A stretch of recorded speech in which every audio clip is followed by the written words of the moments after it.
Hello, everyone. Happy Friday. Can you hear me just fine? Is everyone? Can you hear me good? Can you hear me now? Can you hear me now? We're just a little paranoid with this new place. As much better as it is now, like we really like this place more than our old place. Just the vibe and actually the place itself is actually quite nicer in my opinion. But it's also cheaper, which is a huge plus, and it's away from downtown. But the one thing I just wanna make sure the internet connection stabilizes and stays, how it should. So if you can help me in the comment section, always let me know if something is out of whack, if something sounds weird. We we've never usually had problems with that. The One of the main problems I can remember on a show was when I had the whole thing muted on accident with David Weeks. And then there was a time with Kevin Falk, probably the biggest interview we've ever done on this show, having the GOAT Kevin Falk on, and he had such a terrible connection from Karen Crow because of how bad the weather was. It was so like the weather was insane outside, and his connection just kept coming in and out, and he was like getting frustrated at one point, and then it um he never really seemed to let it like get to him. He was just kind of like, oh gosh, this thing is annoying. But like it was a hell of an interview, like talking to him. Just he was so it was on so many things about LSU, current when he was a coach, when he's a player. So I mean, check that interview out. I believe it's like on the main part of our channel. We were very proud of that whole thing. It was just a great experience, and Kevin is really cool dude. Not only someone who made me first love LSU, the first LSU Tiger I ever witnessed on television destroying I'm just like, "Oh my god, I'm transfixed."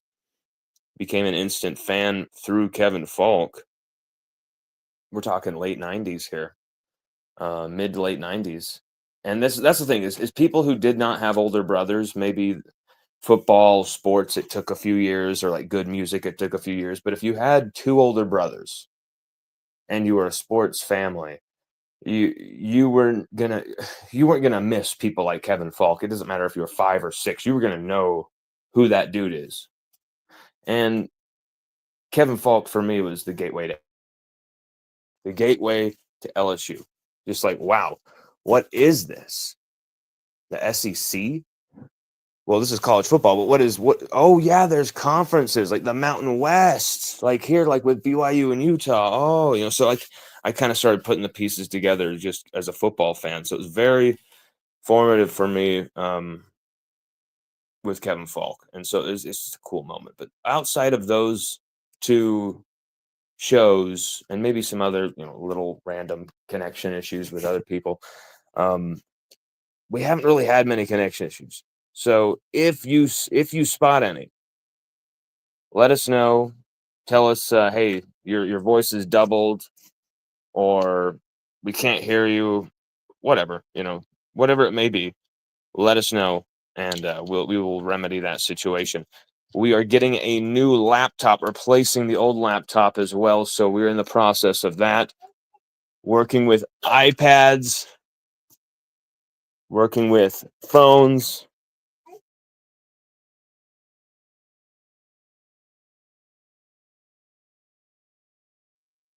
But we're doing this as well as we can right now, and I thank you all for your patience. There's so many of you.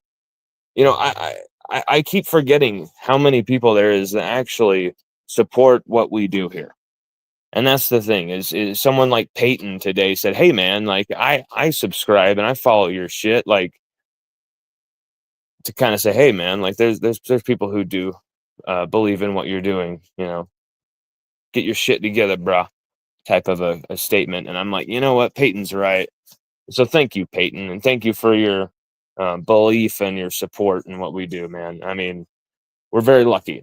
There's a lot of creators out there who don't have an audience, can't get an audience. Well, we have one, and it's fantastic that you guys are here. We're privileged that you guys are here, And I think maybe that's what we need to get better at, is delivering what you guys are here for a lot sooner. Sometimes we do get into these kind of rabbit hole rants. Sometimes I've heard from people that that's why they like listening to us, but I understand that, you know, we all have lives, but we all want to get information on things. We all want to stay up to date on things, and we don't necessarily want the other stuff, the frivolous, the rambling and stuff. And so I understand that, and we'll try and get better at that. And so with that, we will deliver. LSU did their scrimmage walkthrough today, as you know. If you don't know, LSU will be doing a scrimmage in Death Valley at night. It's going to be night. They're going to simulate a night game at Death Valley with the videos on, all this stuff, and they're going to really make it a game atmosphere, just like they have before. But before, they would be like in the daytime or kind of around sunset usually. And then maybe they would hang out and kind of watch the screens and stuff. This is like they're going to be reenacting a night game at LSU, a night game in the heart of Death Valley. The noise, everything, they're going to try and recreate this. Obviously, you can't recreate it when you don't have 100,000 asses in seats, or not in seats, standing up going nuts. You know, like I understand you're gonna have you need to do this type of stuff. You need to recreate these type of environments. It's I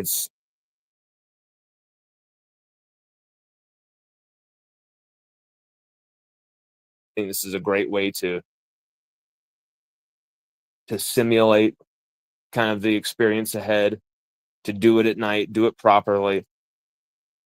And during the scrimmage walkthrough type of scenario, we didn't see too many uh, competitive moments, competitive drills. We only saw a moment where, at the worst, Nick Anderson, LSU wide receiver, who's really taken his opportunity in the absence of Aaron Anderson, last year's leading receiver, due to his knee issue. And we wrote about that on LSUODYSSEY.com if you want to check that out as well. And Nick Anderson pulls up with an ankle issue, and it looks like it's pretty much minimal. It looks like he'll be fine, but let's be real here. And I was kind of thinking about this, like, oh, well, he went back out. They checked him out, and he went back out. He's good. And then I'm like, yeah, he's probably good, obviously, because he practiced and he finished the practice and he did okay.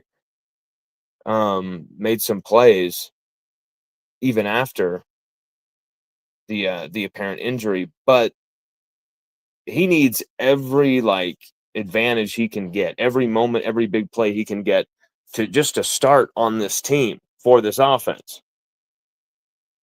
Like, let's not be mistaken here.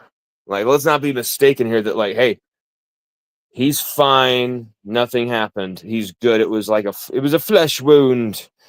Like, okay, something happened there to his ankle, and we know this guy has like injury history. But we know he's like, hey, I'm going back out there because I just can't sit on the sidelines now and just kind of. I mean, I sat out all spring, man. I got to fight for these reps. So I'm not saying there's something huge going on there that, oh my God, Nick Anderson now needs an amputation, or Nick Anderson or he fell down and sniper, sniper. But I am clearly saying that, man, something happened to him, and non-contact as well. We got to watch out for that dude. Like, what's going on, Nick? What's going on with your feet? What's going on with your knees? We got to watch out for this dude's body. But the season's upon us, and it's a brutal game. You're going to get injured. Everyone by the end of the season will be playing with some type of injury. The question is how severe, the timing, and the location. You know, that's really it. The pain. How much can you play through, you know? And so Today's happening with Nick Anderson was obviously a moment that was worrying because he's had that injury history. If it was, say, Barian Brown, which, he's had some hamstring hiccups the last few days, and then absolutely torches it as well today, too, catching the bomb, biggest play of the game. Sorry, not the game, biggest play of the practice. I believe 11 on 11, maybe 7 on 7, but nevertheless, Barian Brown catching a bomb once again from Nussmeier. You've seen a few injuries here and there. Tylen Singleton had something, but he's been back at it. We all know about Whit Weeks and what happened to him against Baylor. They're load managing him. Every week he's going to have a day off of practice until the season, and then they're going to see what, kind of play it by ear if he has a day off during the season for practices or not. And to me, that's all great. Like, that's all well and good, and that's what I expected. Load management, be smart about these guys, all that. At the same time, this team is not practicing tackling enough. I've seen the footage. I've gone through every drill of fall camp. Every drill. And they're doing a lot of wrapping up stuff. They are doing some hitting here and there. And I understand you don't want to injure your own team before you get to, week one. I get that. But we've said this year after year after year. We've said this every single season that, oh my God, we can't tackle week one.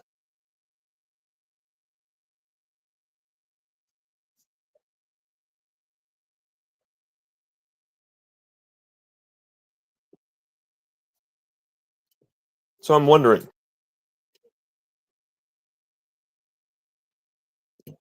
is it that LSU just didn't have the dogs to tackle, who had the speed to get there, the recovery to get there? Then, yeah, maybe they missed the first tackle of the game. Maybe they missed the second, and they're kind of like, okay, we'll get our shit together. Maybe a DB allows a touchdown over his head, and then he gets dialed in and shut down the whole rest of the game. You saw Kai Garner in 2022, but you did not see that from some of the other transfers LSU had in the past few years under Kelly. Even the last 2 years of Ed Orgeron. Some of the guys we brought on the team, some of the guys who, or maybe were freshmen on the 2019 team, and we were waiting for them to have that moment. And then when they had the moment, it just was not very impressive. Some of these guys played 5 years, 6 years at LSU.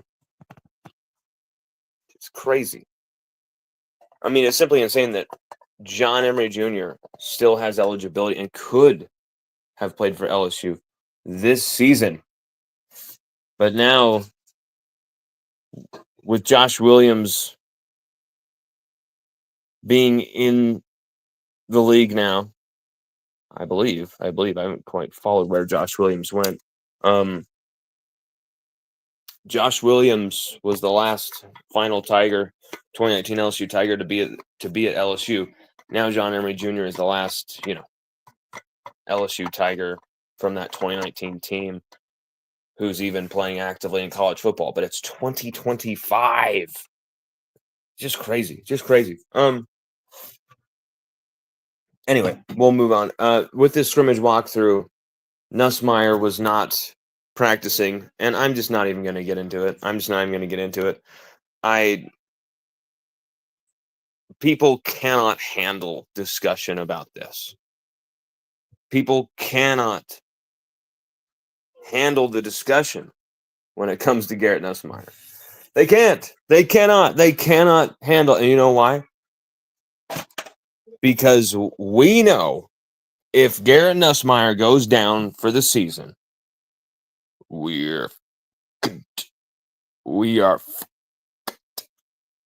cannot have him going down, right? And so because of that, we're bullish about he's fine. He's perfectly fine. No, there's nothing. There's no issues. There's no issues at all. And I understand. because I don't want there to be any issues at all. I'm pissed about this timing.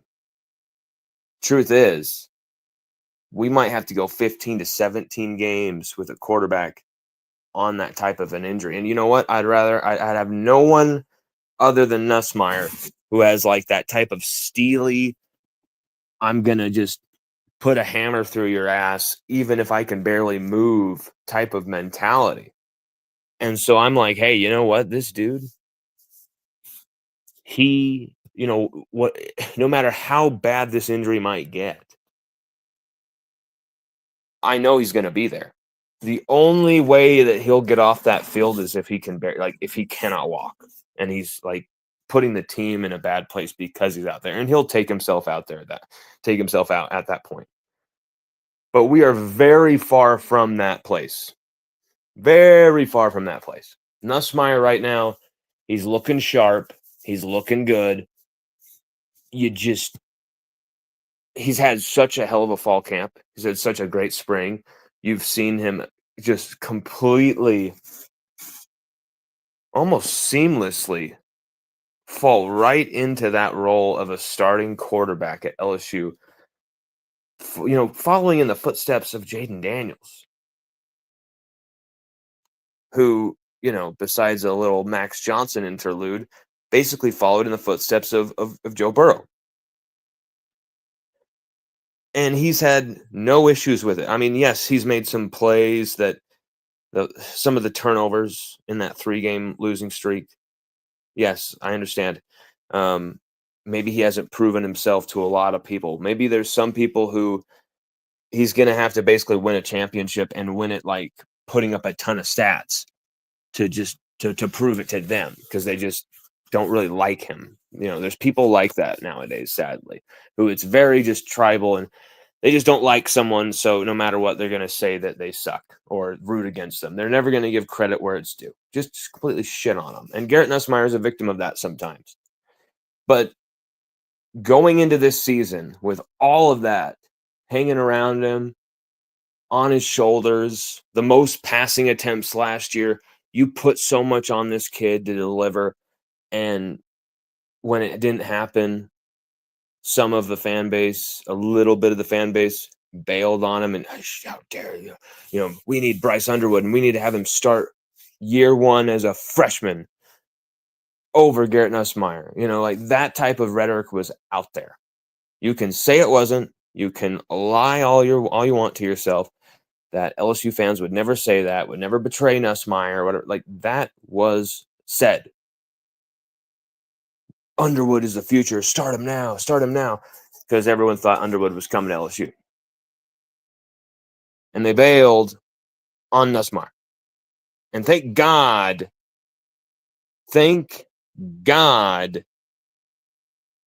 none of that happened. And that Nussmeier is right where he belongs.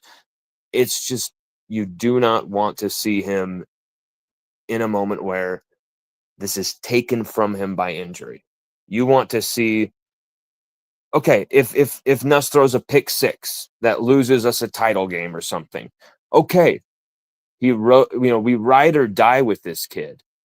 He was ride or die with LSU all the way, and to this point, he waited all that time, not just for 2024, but also for 2025, for that year too. That second bite at the apple, as I like to say to my son Sage. He just loves when I say that. He just laughs his ass off. And he's got another bite at the apple when we're shooting at the soccer ball. And this is his another bite at the apple. And he's waited for this. And by God, he better get this opportunity. I will not suffer the idea of him being out with injury. Neither will you. And that's why we can't even go there mentally. And it's okay. And I understand.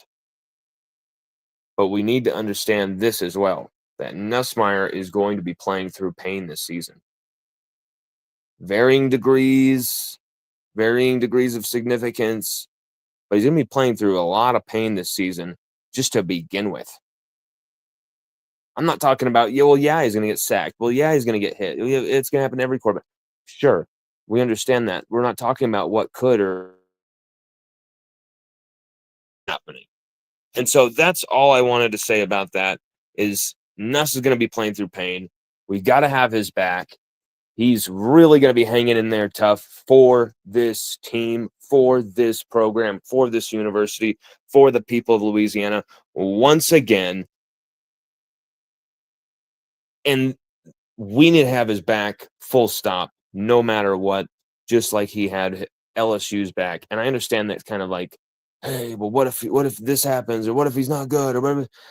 At this, like, he has been so committed to LSU. We owe him this opportunity. And I know that Nuss is going to deliver. The idea of him not delivering this season makes zero sense. The only thing that for me could take it away is an injury. I have gone on record saying I don't see anyone who can beat LSU on paper here. But you're going to lose a game here or there because that's just how college football is. It's just when and where that could affect us and our path. But we should be in a college football playoff. Not just should, it's a must at this point when you're talking about these guys. And that's what we're talking about, and that's what's at stake. You lose a guy like Garrett Nussmeier, that's what's at stake. And elsewhere, it's great to see that Barry and Brown's hamstring meant nothing. He was completely back at it, just roasting people. Great to see that hasn't affected him at all. But mostly this was just a scrimmage walkthrough, very light work, not much to really go on. Although I will point out one thing as well. Juwan Johnson was the number 2 back behind Caden Durham in like a first string rotation. Okay? It was Caden Durham and Juwan Johnson. Caleb Jackson was with the second team. I'm not sure if that's just an experimentation or what that is, but it's very interesting. Also, we've thought of Bauer Sharp as the best tight end blocker for LSU, but I think the reality Donovan Green is number 88, Donovan Green. We're seeing him in all of these sets down at the red zone, as in like an H-back roll, all this type of stuff, just plowing people over. And you just you've seen the pattern where and I'm meaning, I guess, in general you, but also I guess myself using weird language here, but I've seen a pattern. Not really Bauer Sharp is like this blocking menace, and Trey Green is the pass catching guy. Like both Bauer Sharp and Trey Green are like the receiving dudes. Donovan Green, as good of a target as he is, and everyone just kind of saw that he was tall and kind of just thought, well, he's another aerial target like Trey Green. I was guilty of it too. But in fact, Donovan Green it looks like, if you want to say what the first team sets are when they're down at the red zone, they need to get a yard and they're running it in. Donovan Green is always in there, and he's always one of the lead blockers on the play. So that's just something else I wanted to point out as well. There's a good shot of Bauer Sharp's crazy one-handed catch over to Marcus Cooley. And Tamarcus Cooley actually helped a woman out who had a flat tire, and she posted about it. It was a really bad situation that she was in. She could not do it physically, and she had 3 kids. I mean, when trying to do anything with children next to a road that's really dangerous, cars flying by, not to mention changing a freaking tire. I mean, it's a hellish situation. Luckily, it's never happened to me. But not with Sage in the back. But I can only imagine with him. I mean, obviously, just trying to keep him in the car and trying to keep the AC on or something, keep the windows down, whatever. But it was just he pulls over and helps this woman and fixes her tire. Doesn't say a word about, hey, I'm a badass, I'm Tamarcus Cooley, but of course, they get to talking, and he of course tells her who he is, that he's Tamarcus Cooley for LSU, and this woman posts about it, takes photos with him and her kids, and it's just this dude. He mentioned something about living in the back of a car at one point, Tamarcus Cooley, and I've been trying to get an interview with him through LSU Sports Info. You get a request to get that. I'm still waiting on a response because I really want to see this kid tell his story. I think it's going to be a really powerful story. There's some elements to the story that I've heard, but not from directly from Tamarcus himself. And so I have a lot of questions, and I think he would just be a very inspirational figure for LSU Tiger fans to really get behind and root for. I mean, without hearing his story, just hearing the story of him helping this woman at the tire, that's taking care, looking out for the people of Louisiana right there. And Tamarcus, you're the man. I'm really happy he's on the team, not only as a player but as a person. And Brian Kelly, Brian Kelly did a press conference that I'm thinking, man, this is kind of uneventful. He's kind of going through the motions here. There's nothing really to talk about here. Okay. And then I'm shocked where it went. Glenn Guilbeau, who, yeah, the fans will rip on Glenn Guilbeau all they want, but let me just tell you this.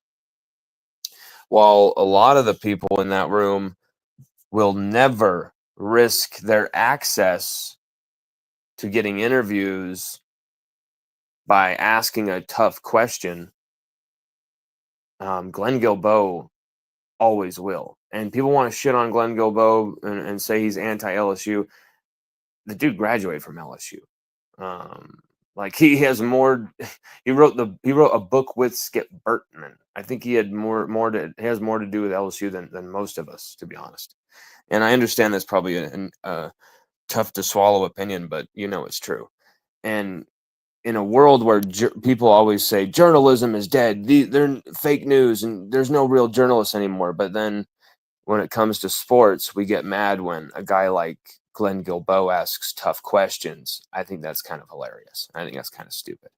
And I think Glenn Guilbeau, you say whatever you want, I think he's awesome how he actually will ask the tough questions, while everyone else, I've been in the room when he's done it. I've been in the room when he's asked the tough questions, and I will literally hear people go, what the heck is he doing? And people literally muttering to each other, like, freaking kidding me. It's simply unbelievable that, like, you're not a propaganda arm for the university. Like, get out of here. What are you doing? Like, it's like, no, he's doing his job. Like, I understand people want to get upset about that, but no one else was going to ask the question about an LSU Tiger allowing people to bring 4 weapons, including an automatic M16, AR-15 rifle, onto campus at the freshman dorms of all places, the Riverbend, which I've been to. I've been at that place more than almost anywhere on campus outside of the football ops. And let me tell you what, if there's a shooting in there, and indiscriminate type of shooting, a lot of people are going to get hurt. That put a lot of people in danger. And I asked that question on our show. We had respected, really big time devoted LSU fans like Carl Dunn, really getting upset about that situation and saying, hey, Lon, we need to talk about the fact that this could have hurt people. This was close. Why did he have these 2 guys who were murder suspects with all these weapons in his dorm for over 2 weeks? And Glenn Guilbeau asked Brian Kelly that question. He said something about, do you have any questions about the security of the campus or anything like that? Because this put people's safety at risk. and Kelly immediately folds his arms and kind of like looks like perturbed. It's kind of funny if you watch it. Kelly suddenly just folds his arms and like, how dare you? I'm not with you anymore. I was open to you, but now, Glenn, I'm folding my arms. It was very strange. And immediately, because I mean, Glenn was asking a perfectly reasonable question. In fact, he could have asked way far more like deeper questions on that. But he asked a very good question that Kelly did not expect anyone to ask. But of course, Glenn Gilbo is actually going to ask a question that is actually a journalistic question. I know people want to get pissed off at him for actually asking about something we don't want to talk about.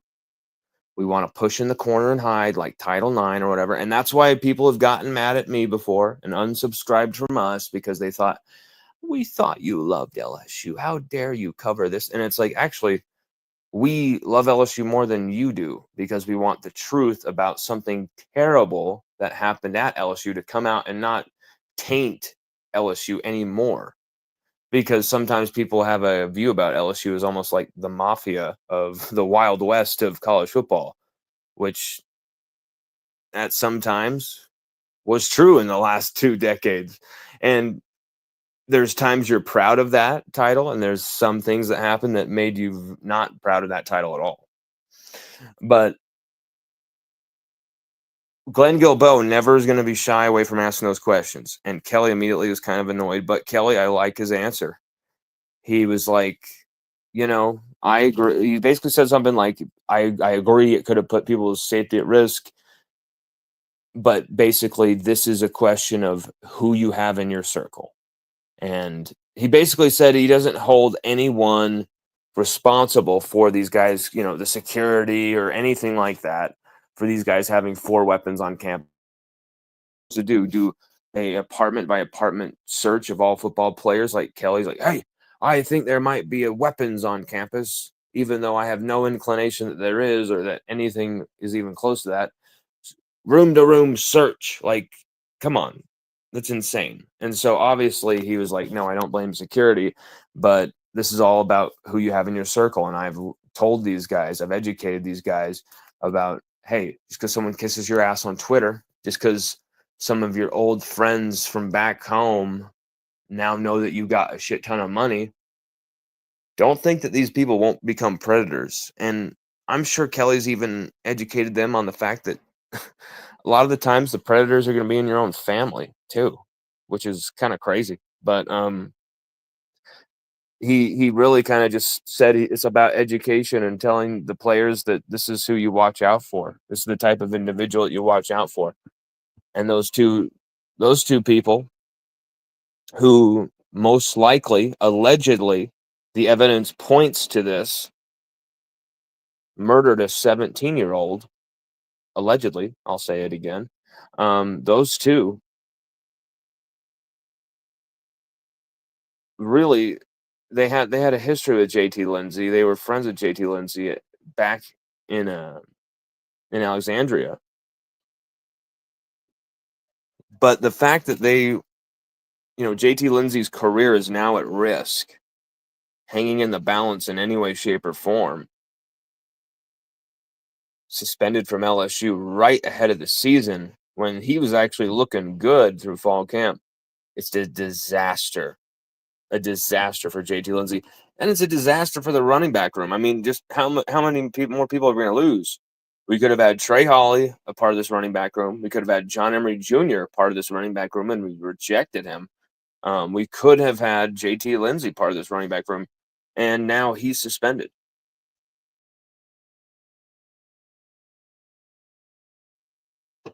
The only reason I'm pointing this out, and I know some of you are going to say, we have Caden Durham, we have Caleb Jackson, we have Juwan Johnson, we have Harlem Berry. What are you talking about? We're good, bro. Chill. I will remind you, injuries happen in football, and they happen mostly to running backs. You need multiple. Just the truth. Just the nature of the beast.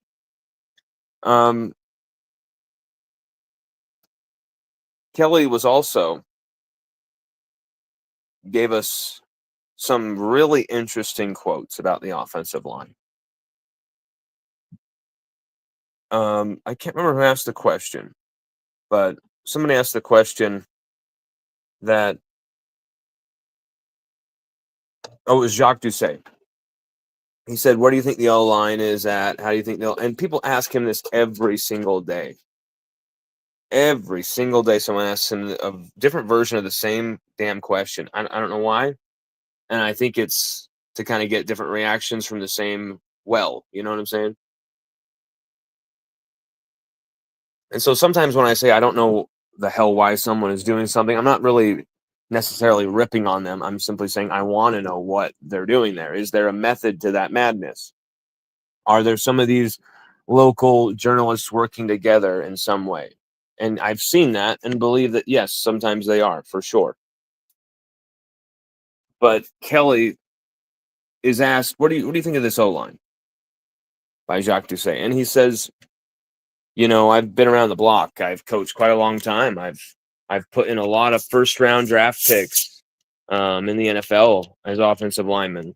Basically got really bullish and really like, hey, I know what the hell I'm doing when it comes to offensive line. I know what I'm looking at. That's basically what he said. And then he said, we're going to have a really good offensive line. Said it. He said we're going to have a really good offensive line. I'm not saying he's wrong. I'm saying we got to put this on the record. Okay. Because if he's right, well then, hot damn. But if he's wrong, it's going to be a lot of questions. Like, what, this is it's not like you've had a great offensive line every time you've coached, though. Like, sure, you know what you look for offensive line wise, but you haven't always had a great offensive line. I mean, 2024, I mean, you can technically call them a great offensive line because of the individuals, but they didn't really have the running game and running success to back that up. But they weren't really given that opportunity because we ran away from the running game so quickly. Always, we were just abandoned the running game very.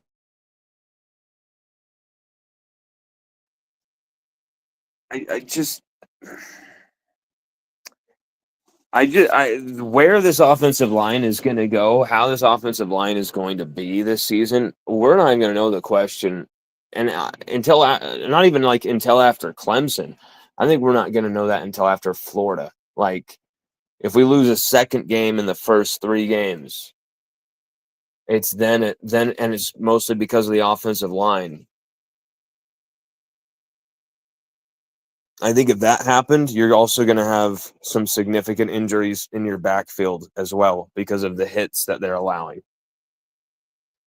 So when you think of that, 2 losses in your first 3 games and significant backfield injuries, we could be talking about a very, very, very disastrous campaign if you go in that direction. But that's kind of a sky is falling situation. The truth of the matter right now is that LSU look like they can beat anybody as long as they stay healthy. As long as this team stays healthy, this team not only should be in a 12-team playoff, they should really be in that Final Four. Like, the only way they're not in a Final Four is like someone beats them in like double overtime, triple overtime, and like quarterfinal and like instant classic, someone's got to lose type of thing. Other than that, man, I just this team on paper look really good. So many options all over the place. So many options. Offensively, defensively, so many ways that this defense could play. So many different formations. We've heard about LSU. We got a very multiple defense. We got a defense that can be very multiple. We heard that word said so much over the last 4 years, and we saw nothing but the same garbage every play. Literally the same players. Literally, everyone would stay out there for like the same play the whole game. Like they'd be out there for the whole damn game. Major Burns, Damone Clark, Jay Ward, a guy like Mekhi Wingo, like the best defensive players of this bad defensive era play every damn freaking snap. Greg Brooks Jr. for a season there.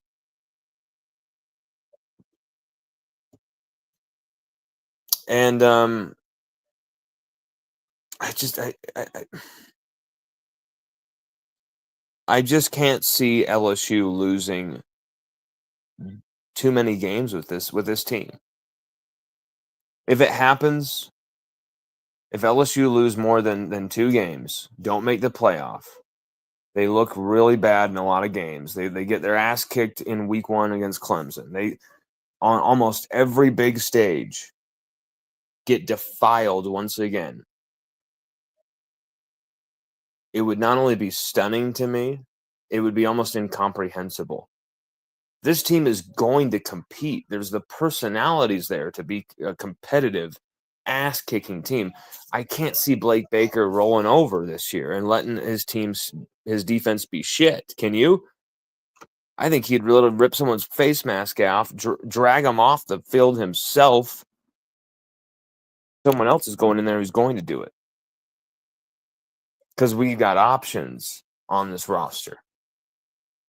And with that little bit more depth, we've got more competitive fires going during fall camp, which has made the iron sharpen the iron for the first time in a long time. Maybe since 2019. 2019.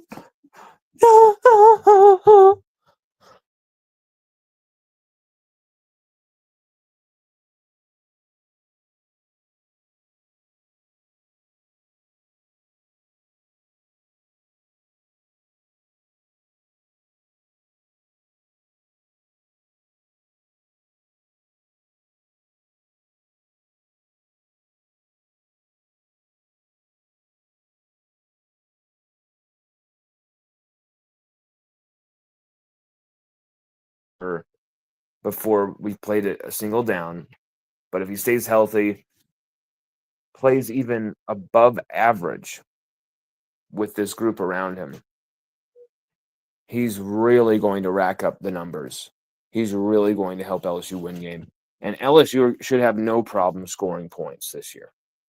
That's the thing. LSU last year, they could rack up the yards.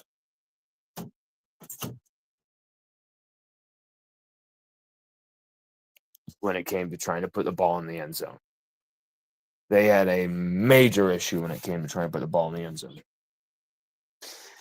We're going to hit the comments here. What's up, everybody? We're going to hit the comments.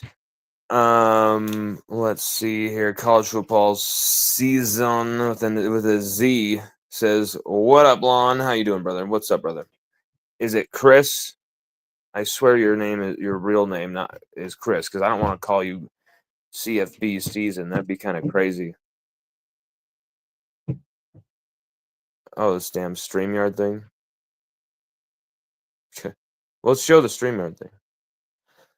LSU Hyper Ninja 9 says, "What's up, Lon? Do you think our special teams will be good, especially the kicking team, because Clemson is struggling with theirs?" Trying to understand the question.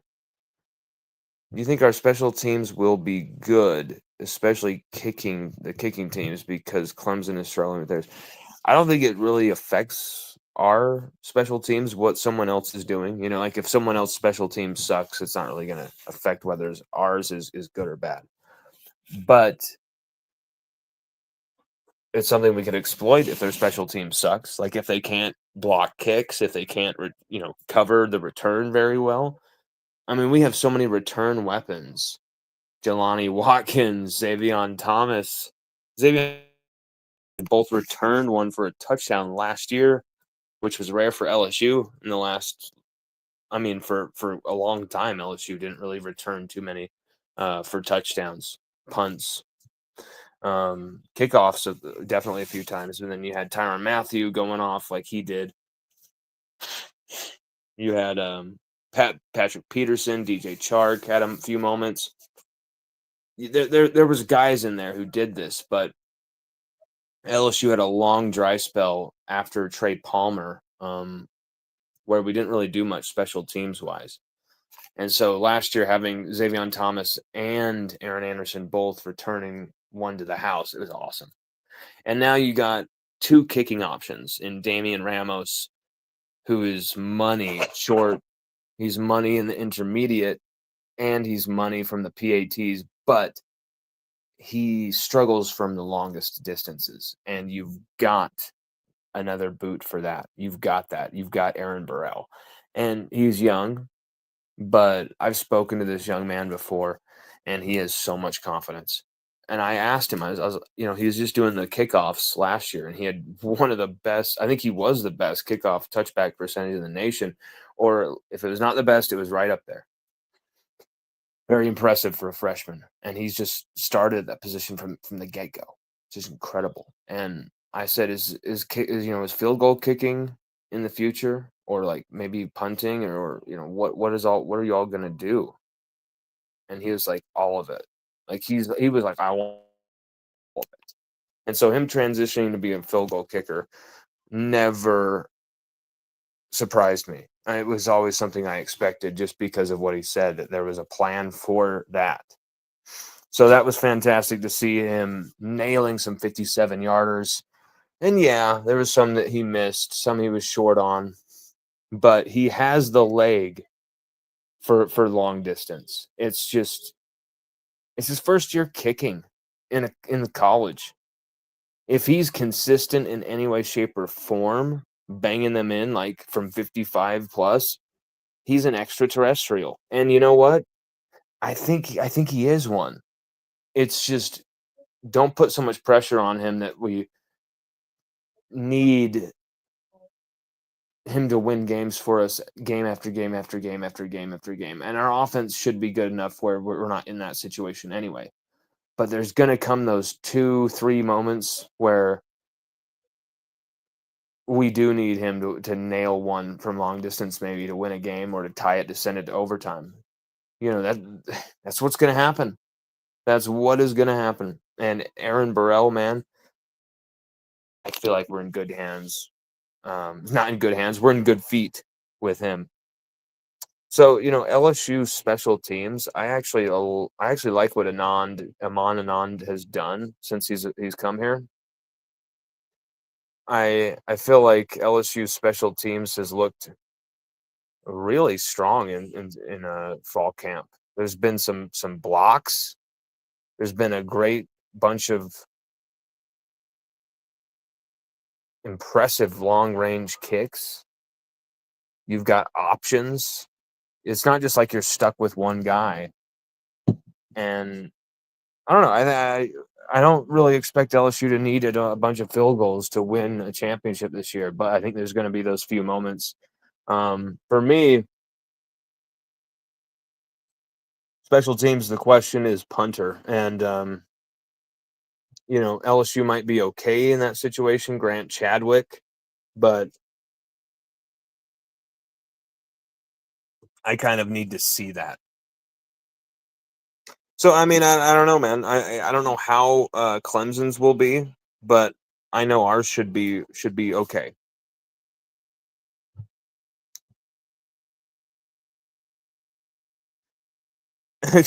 LSU Hyper Ninja 9 says, I want to apologize for bringing up Ruffino yesterday.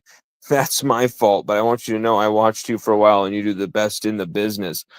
Bro, hey, I appreciate you, man. And hey, you know what?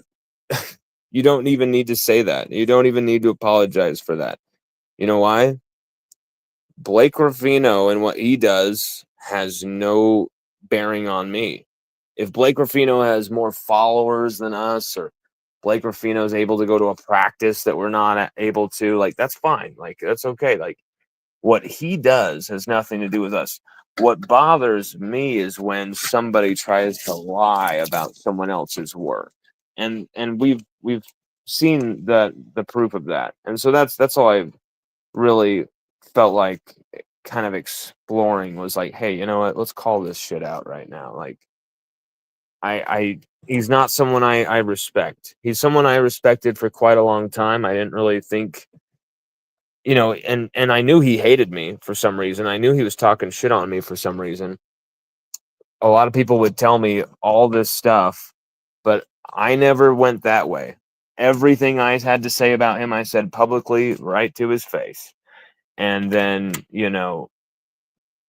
I see reporting to people like Bryce Coon when Bryce Coon was on his show a few times, and I'm just like, whoa. And I've seen him try and gaslight us publicly. And it's just like, no, we're not taking this shit anymore. And so he is not someone I respect whatsoever. And that's just where it is, bro. You have no apologies that you need to make. You don't have to um, tell us we're the best or anything. Like we still need to get to a place where we can take this to the nether level. We are still struggling with certain things that we could be better at. And so because of that, yes, it's tough to take people kind of watching us in this situation we're in right now, where it's like, I wish we could be at every single thing. We should be in the thick of the action every moment. There were times that we have been in the past, but we're going to try and do everything we can to get back there. But I will say this: you put me in the heat of the action, I'll get you the best content possible. And so we're going to try and make sure we can do that. You have nothing to apologize for bringing up Blake Ruffino. You can bring him up all you want, my man. It does not trouble me. I just felt like, you know what, I want to make a point here, and so I think we did.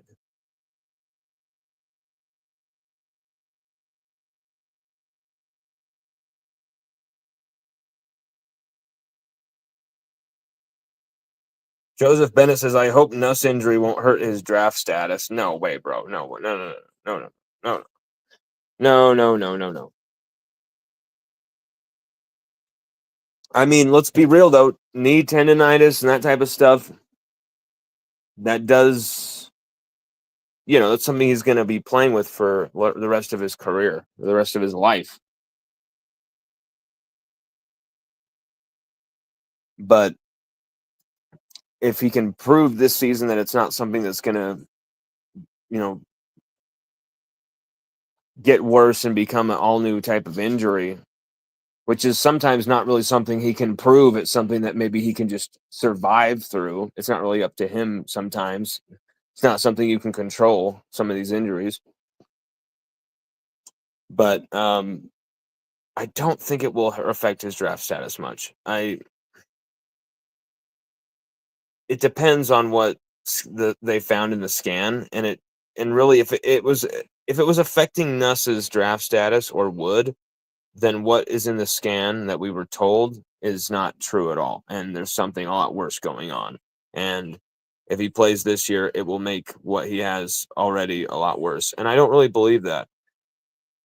I don't have any information to go on that, so I'm not going to think that that's what's happening.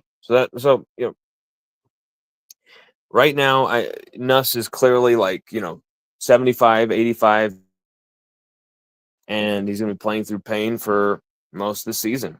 And hopefully they can manage the pain and it'll all be good.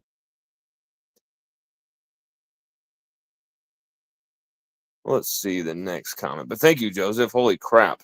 That is awesome that you were watching this, bro. Appreciate you. Mr. Joseph Bennett. There's a lot of awesome Tigers named Joe, isn't there? LSU Hyper Ninja 9 says, "Did you hear what Dabo said when reporters asked him about Walker Park's injury?" No, what happened? I saw that he got injured. A really big player for them, right? I saw that he got hurt. But what did he say?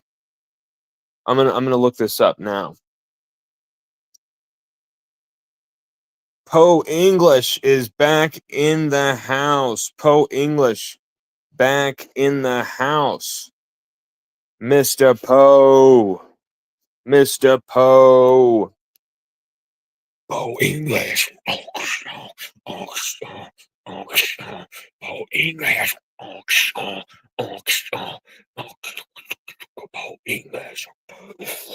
Poe English. Poe English in the house. Sorry guys, I'm really white. Poe English, my man. He says, "What's going, my guy? It's Oh, I appreciate everything you do. Very informative. I don't care anybody say. Keep up the good work." Man, thank you so much, brother. I think sometimes I'm almost like conditioned to expect everyone to hate us and attack us because that's kind of the shit I've been dealing with all my life. When you have a name like Lon, usually people make fun of you as a kid, or either made fun of you or liked you. And so I've always had the love-hate thing with people. I've always just, for some reason, triggered some people. And there's sometimes that I understand why that's happened. There's other times I don't understand why that's happened. But we're a very chill person at heart, man. We're gonna respect everybody if they respect us. But here's the thing: we aren't fake in any way, shape, or form. So if you openly disrespect us or treat us like absolute shit, kind of take us down a peg publicly, try and kick us in the ass, either we just won't say a word about it and just kind of like, well, or we'll defend ourselves and we'll kind of take your ass on. We're not just gonna like be fake about it and like we and it's not about, hey, we're a media personality, so we're gonna make sure everything's calculated. We've got to make sure that we've got the right response. Hey, team, I need you to write my response for me to this guy. What is the strategy here for how we respond to Blake Ruffino? We need to understand the optics here. No, for me, it's like, this is how I feel. Either like the person, love the person, or, if I don't like the person, most of the times I'm just not going to even talk about him, right? The only was because you brought him up and I felt like, you know what, you got to know that this is how this dude operates. Like, it's pretty nasty, and I haven't done anything to this person to deserve it. So I wanted that to kind of be shown, but at the same time, this is capitalism. This is America. If you want to watch whoever, LSU has probably the best college coverage in the beat that I've heard of. I mean, I've watched so many other college media groups, Notre Dame or USC or Ohio State or all of the SEC teams we've watched as well. They all pale in comparison to LSU's. Pale. And so if you want to watch other people, that's fine. I expect it. It's what this is about.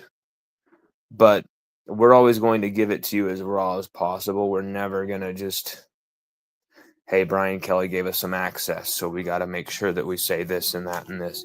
Like, hey, we got to look good for the company. We're going to be a company man here. Like, it's we're our own boss. Maybe someday maybe someday we'll sell out. Maybe someday we'll just be just another dough-faced sellout like a lot of other people. Because in the end, we are a parent, and you got to put the food on the table. But I can't really see myself changing too much. But I don't think that's a bad thing. I think it's only a bad thing for people who live in a really fake kind of world where it's the image of things that matters. It's not really the truth of things that matters. And it's kind of not even the image of things. It's like the impression of the image. It's, ooh, let's prey on your emotions and how you felt about that. Oh my God. Like, ooh, your emotions. Ooh, oh, let's get your emotions going crazy. Let's manipulate your emotions so that you hate this person, so that you think that this thing is completely wrong or this person's always a liar. Might be, and that can be done in the media very quickly, and it's all thanks to social media. People just make this very broad sweeping decisions about people based on one thing. Like Kanji Tora blocked our ass for like one freaking opinion he disagreed with. And then from then on, that guy is like just shit on us. And it's like, bro, you've blocked us the whole time. You've never even known what the good things we've done or anything. Mistakes, like, and there's been some mistakes that we've made, of course. But I think our record proves for ourselves that the successes greatly outweigh the failures. But you know what? We learn from the failures and try and move forward, my man. So if you're watching us, Poe English, thank you, brother. And it's great to see you back in the chat as well. Sorry, guys. I'm going on tangents after tangents. Joseph Bennett says the offensive line will be fine. So you agree with Brian Kelly, eh, Joseph? You think the offensive line will just be fine? I hope. That would be great. I think they're going to struggle somewhat, though. I don't know to what degree.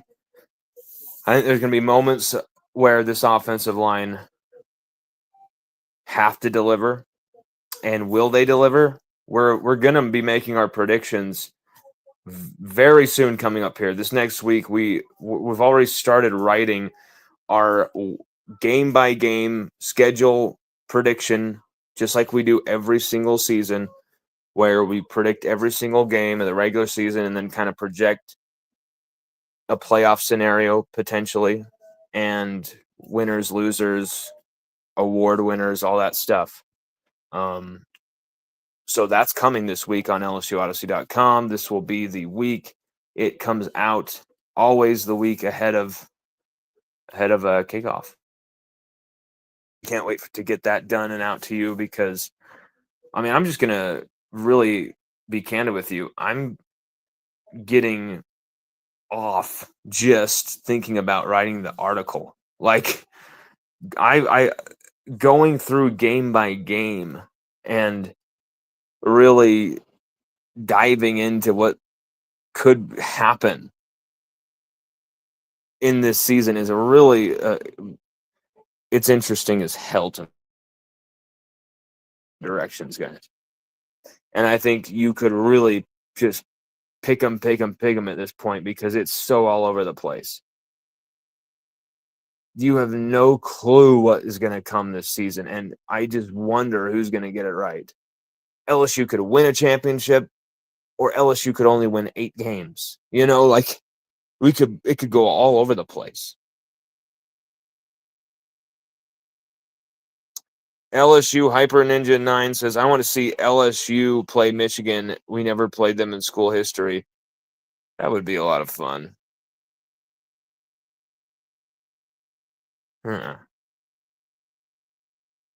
LSU Hyper Ninja 9, Dabo was like, he all right in a panic way. So he's panicked about that guy's injury. Well, he should be. And it's quite obvious that guy's not going to be available for the game. And if he is, he's going to be at like 45%.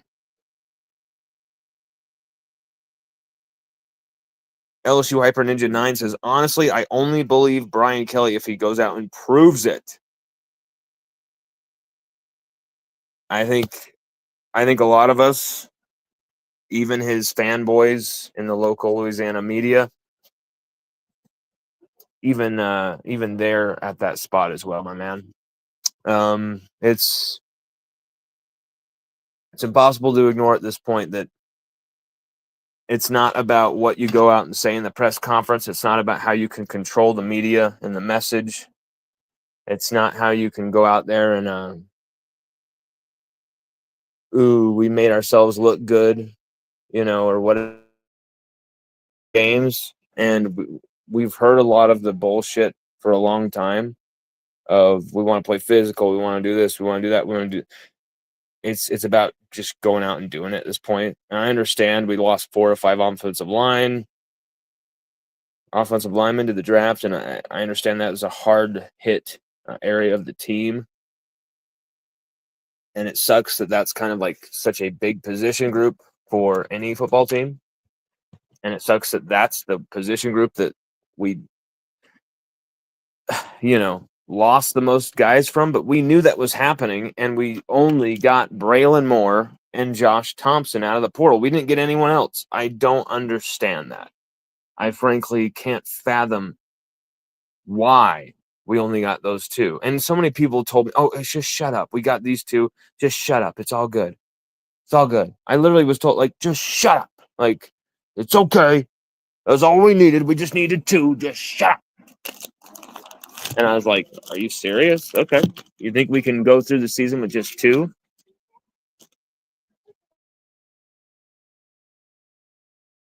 These 2 guys? Okay. And I think we're kind of worrying about that right now. Because you really wish you had that just one more veteran presence, and you don't have it. I mean, I think that's why you saw Braden Augustus in there at center with the second team a lot of the time this fall camp. And I think that's why he's going to be that backup center, is because he's actually someone who's got multiple years at LSU.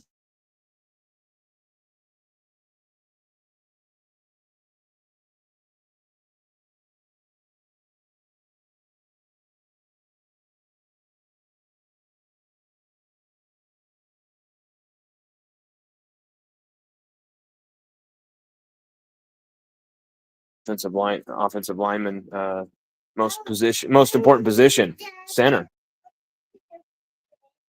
You want me to open the fridge, Sage?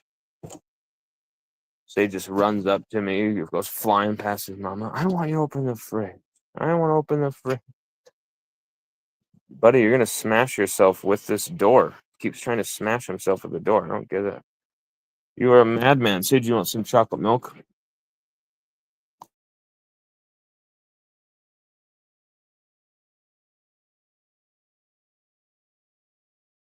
Everybody, later on tonight, we're going to do a Ask Me Anything type of just forum thing where we kind of want to just like go all out about this season before we start previewing and predicting it. And so actually we might have to do that tomorrow night. But maybe I could ask you guys right now in the chat, would more of you watch if we did it tonight, or more of you watch if we did it tomorrow night? How busy are you guys? Or if yeah, because I want all of you guys to be in the chat asking the questions, of course, because I think that's the best part of the show is I can riff all day, but there's to that riffing or against it that is really interesting to me. Buddy, you're gonna destroy this fridge. Careful.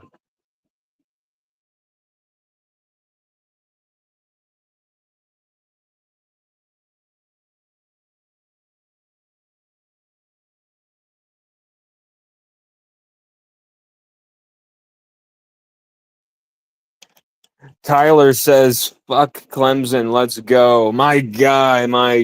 Yeah, baby. That was me taking a drink to that question. I mean, to that question, to that assertion. And that is a mixture of Sprite and V8 juice, V8 strawberry banana juice. It is so damn good on ice. It is so good. By the way, V8 strawberry banana is so good with vodka. It is incredible. Try it. You want strawberries? We don't have strawberries right now, I don't think. Nope, we don't. Shut the door on me. You want some yogurt? You look like you were doing your little dance like you wanted it. Let's see here. I love that comment by Tyler, though. That's just what we're talking about, baby. Michael says, you don't think they like the tackles that were recruited, Davis and Adams? I think they do. How well they're going to do, that's what we'll see. I think Weston Davis is going to be damn good. I think Tyree Adams is the one there's more questions about, but I really like Tyree as a person and a player. And so I think whether it takes him a year or 2 years, I think he's going to be a great LSU Tiger offensive lineman at some point.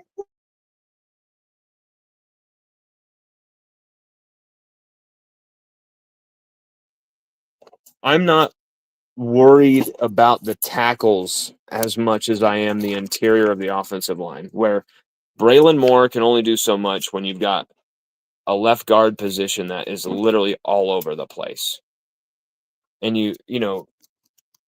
it seems like there is a struggle for continuity or communication on that right side with Thompson and Weston Davis at times.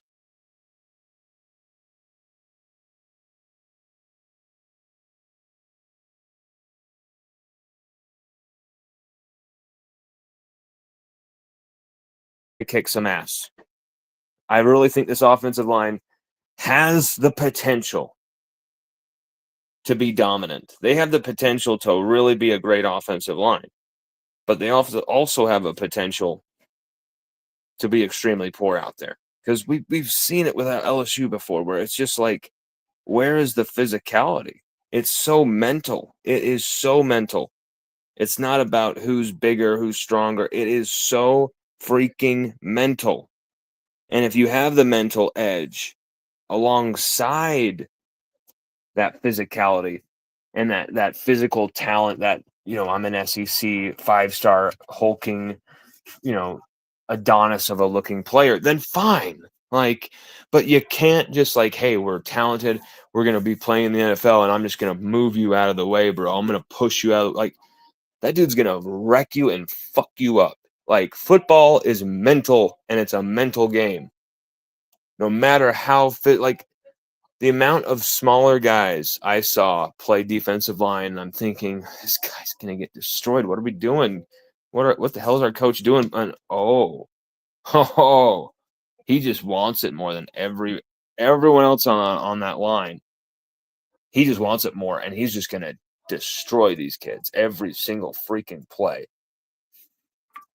There's a kid like that named Brian Stapley who played with my brother, one of my brother's good friends.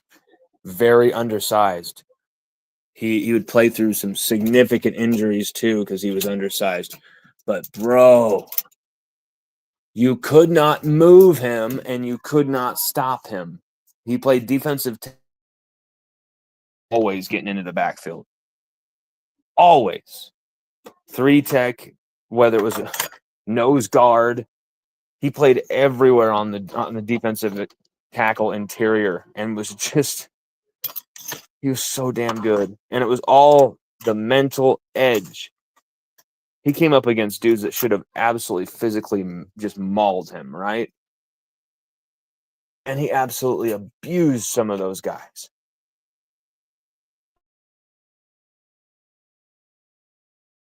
Like, that was how bad it was. He's absolutely throttling these people. And that's when I learned, very young age, that, man, I've always heard, like, you have to be tall, you have to be strong to play football. You have to be this. It's like, no, you just have to be a badass who's willing to go into, face into the fire. You have to be willing to put your face in the fire in football. That's what the game's about.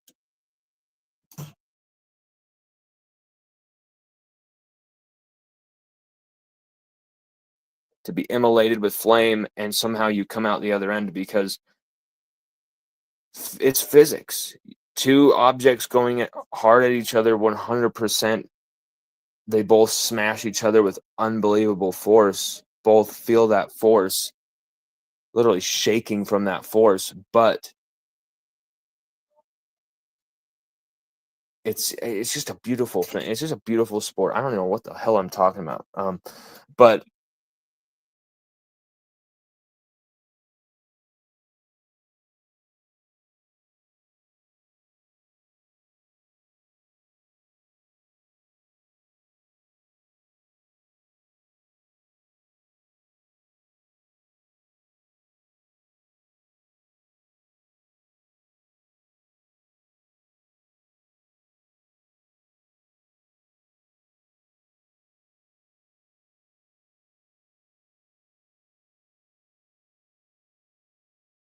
an opponent's face.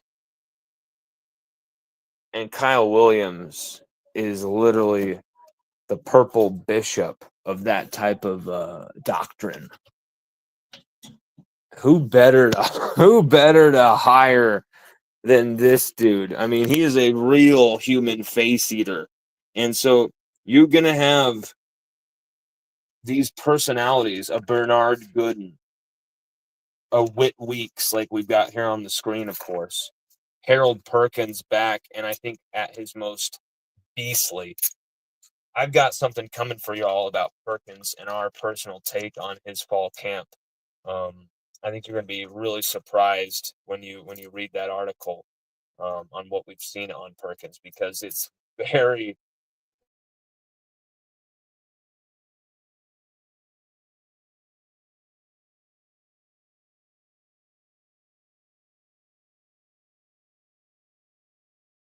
Question is, we know we've got them on the D-line.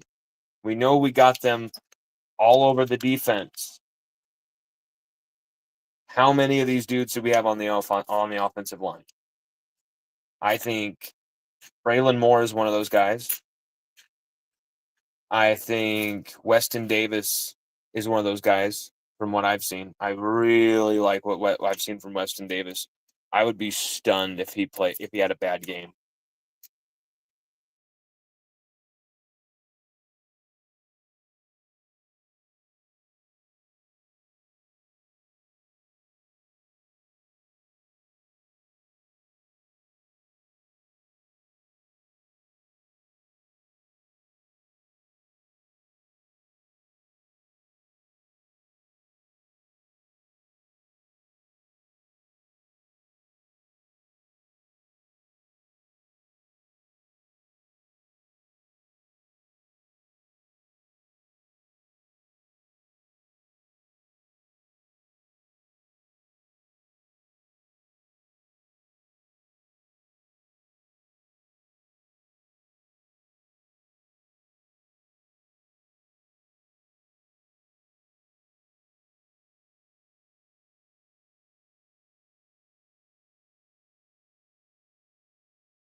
Chester has shown that he can have that type of ability.